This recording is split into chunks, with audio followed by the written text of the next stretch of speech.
ó yá o. ibì kan bẹ tó o gbọdọ̀ mọ́ wò wo àwọn ìròyìn wo àwọn ìṣẹ̀lẹ̀ tó ń ṣẹlẹ̀ ní nàìjíríà nílẹ̀ yorùbá ibo ní pọ̀nkan dé dúró.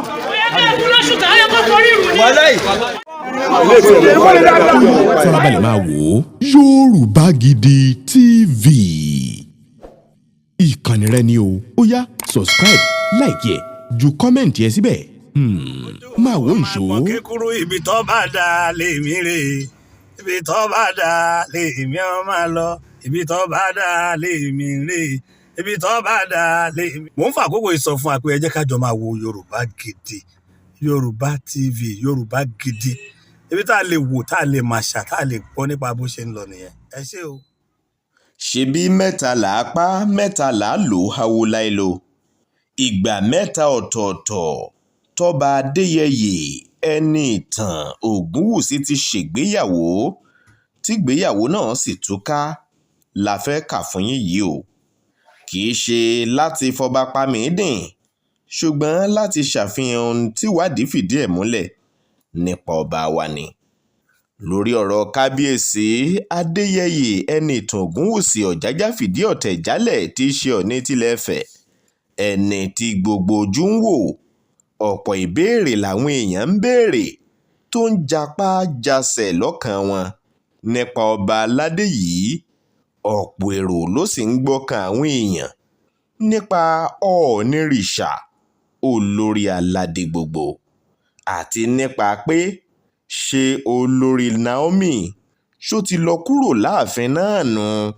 àti pé ṣebí bóbìnrin bá kọni obìnrin náà là á fẹ́ àti pé ẹ̀dàn nígbẹ̀yìn ògbóni pèrègùn igbó mọ́lẹ̀ nígbẹ̀yìn aláwo ká láya ire ká bímọ ire ká lápá ire lájókòó sílé ayé bó tiẹ̀ jẹ́ pé àpèrè nígbẹ̀yìn orí adé kádé ó pẹ́ lórí ọba wa o ohun tó gbayì tó sàn jù ni pé kádé orí kó láwọn olórí láàfin títí dalẹ́ pẹ̀lú àwọn ọmọ ọba tó ṣe é rólé.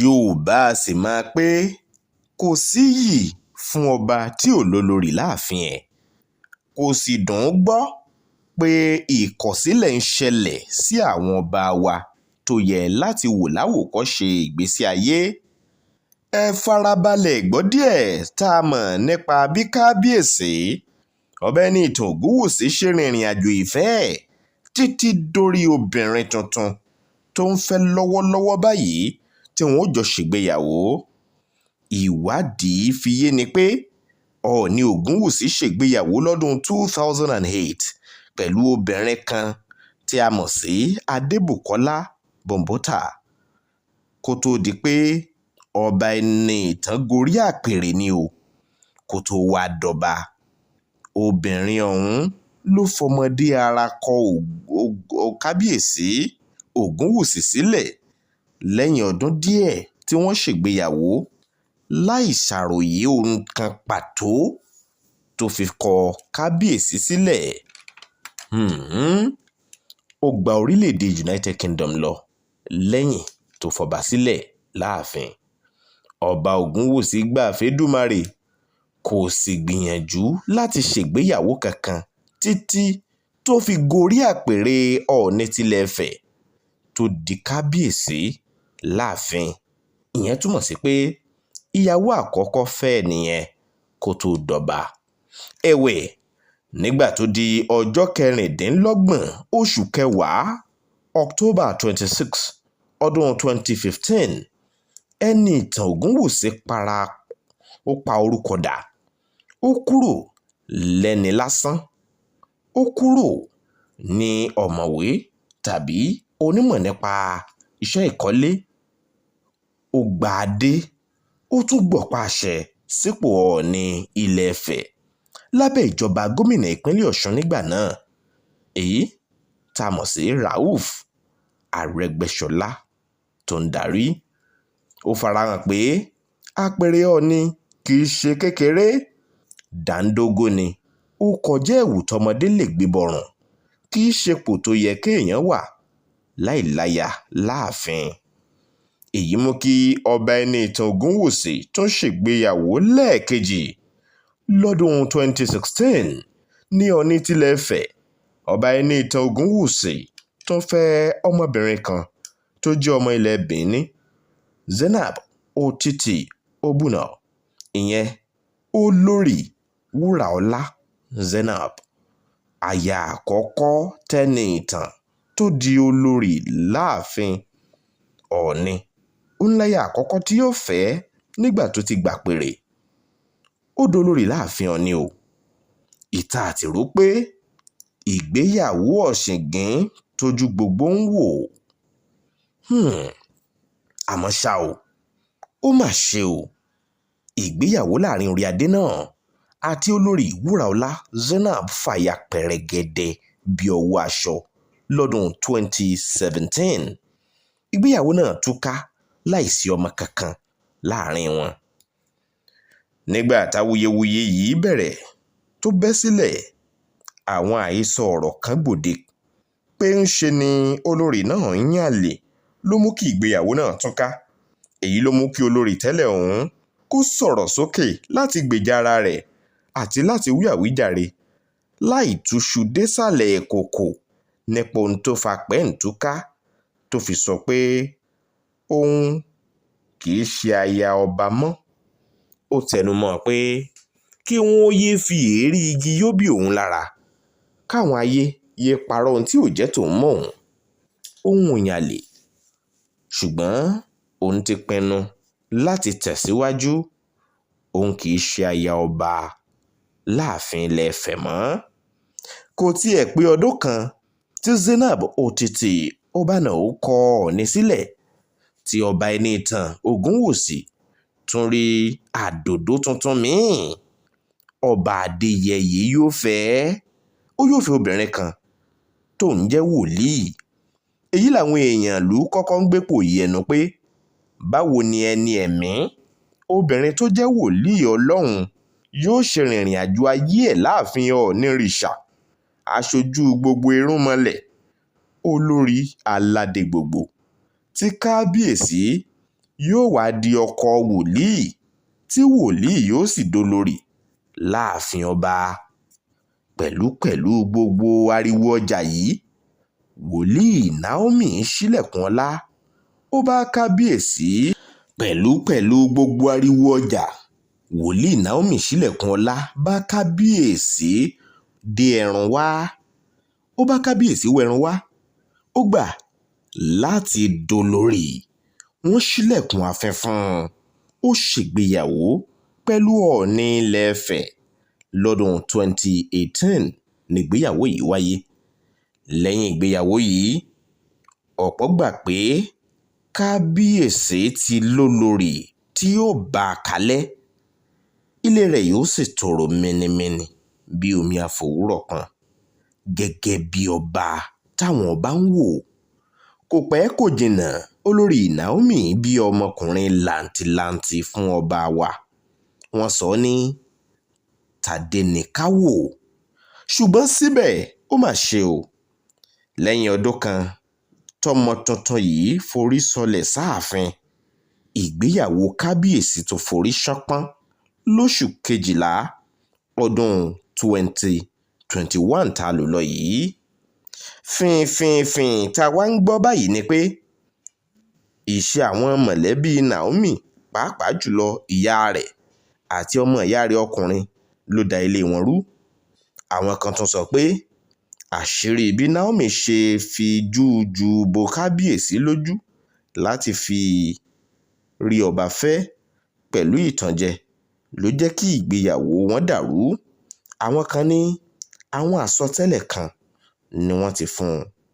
Àwọn míì tún sọ pé kábíyèsí ò ráàyè ti aya rẹ̀ Naomi kó rí tiẹ̀ gbọ́ nítorí ẹrù tó pọ̀ lọ́rùn kábíyèsí láàfin ló fà á tààrin wọn fi dàrú. Ẹ jẹ́ ká gbé gbogbo ìyẹn tì sẹ́gbẹ̀ẹ́. ẹ jẹ́ ká gbà pé wọ́n ní wọ́n pé wọ́n sọ pé ní gbogbo ìyẹn a ò rí díẹ̀ fi múlẹ̀. ẹ̀wẹ̀ gbangba òde lórí ayélujára Instagram ni olórí náà Naomi Sílẹ̀kùnọlá ti kéde ara rẹ̀ pé òun ò fẹ́ ọba Ẹniìtàn Ògúnwùsì mọ́ o. ó ṣàdáyanrí ọ̀rọ̀ pé kì í ṣe ọ̀rọ̀ ìran rírí tàbí àìráàyè kábíyèsí ló tú ìgbéyàwó àwọn ká o. ó fi kún un pé kábíyèsí fúnra ẹ̀ ń ló dẹnu ìfẹ́ kọ òun káwọn tó fẹ́ra. òun lòún gbà fún kábíyèsí. ó tẹ̀síwájú pé òun Naomi kò finú ṣe oyún rí láyé òun. kábíyèsí lẹni àkọ́kọ́ tó sọ òun dàbíyamọ tóun fi di ẹni tó bí Tádéníkáwò ọmọ kan ṣoṣo. ọmọ àkọ́kọ́ tóun wò bí láyé tóun sì bí fún ọba. ṣùgbọ́n kò sọ ìdí pàtó ohun tó mú kóun ó kúrò láàfin Adéyẹyè. ẹ tún wá gbọ́ ò ní nǹkan bíi oṣù mẹ́rin sí bíi oṣù méje lẹ́yìn tí olórí Naomi Sílẹ̀kùnọlá tó ti kéde pé òun ti bá kádàrá òun lọ kúrò láàfin Ọọ̀ni tilẹ̀ Ifẹ̀. ó tún ti ń farahàn báyìí o bí ẹni pé kábíyèsí ọba Ẹniìtàn Adéyẹyè Ògúnwùsì tún ti rí ìfẹ́ tuntun míì. kódà àti yọ ọ gbọ́ pé ọba Adéyẹyè Ẹniìtàn Ògúnwùsì ti ń palẹ̀ mọ́ láti fẹ́ Mariam Anako gíwá iléeṣẹ́ epo Next Oil. kódà a gbọ́ pé bòńkẹ́lẹ́ ni wọ́n ṣe mọ̀mí-mọ̀-ọ́ lóṣù kejì ọdún 2022 tí ayẹyẹ ìgbéyàwó yóò sì wáyé nínú oṣù kẹjọ tá a wà yìí August ọdún 2022. ǹjẹ́ bí Ọọ̀ni tilẹ̀ Ifẹ̀ ọba Adéyẹyè Ẹniìtàn Ògúnwùsì yóò ṣe máa ṣègbéyàwó tuntun lóṣù tá a wà yìí? ìkànnì Yorùbá Gidi tẹlifíṣàn gbà á ládùúà fún kábíyèsí pé kí èṣù má ṣe yà wọ́n bí Èdùmàrè yóò ti máa so wọ́n pọ̀ dọ̀kan. aya ọba kò ní í ya ọba yóò bọba kalẹ̀. aya ọba ó yà máa pípúlé sí i ní láàfin bàbá. ayaba ò ní pẹ̀dín. Èdùmàrè kó kọ́ba wa mọ̀ ọ́n ṣe o.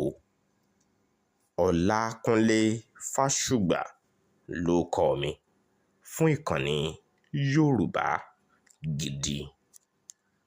ìwọ tó o báyìí ti subscribe sí ìkànnì yìí tẹ́lẹ̀ ṣe bẹ́ẹ̀ báyìí kí o sì tẹ agogo ìránnilétí yẹn kó o tẹ all kó o lè máa rí àwọn ètò wa wò.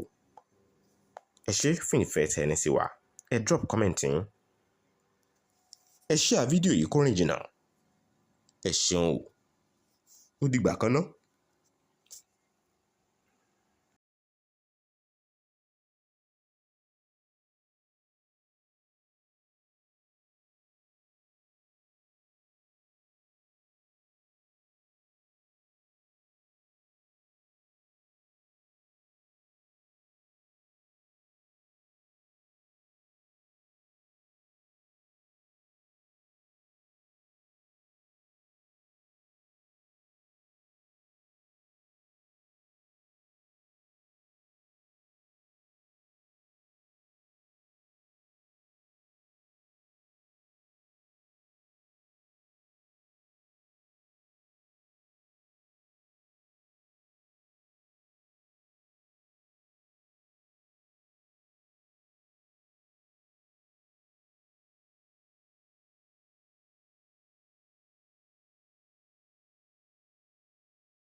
ó yá o. ibì kan bẹ tó o gbọdọ̀ mọ́ wò wo àwọn ìròyìn wo àwọn ìṣẹ̀lẹ̀ tó ń ṣẹlẹ̀ ní Nàìjíríà nílẹ̀ Yorùbá ibo ní pọ̀nkan dídúró.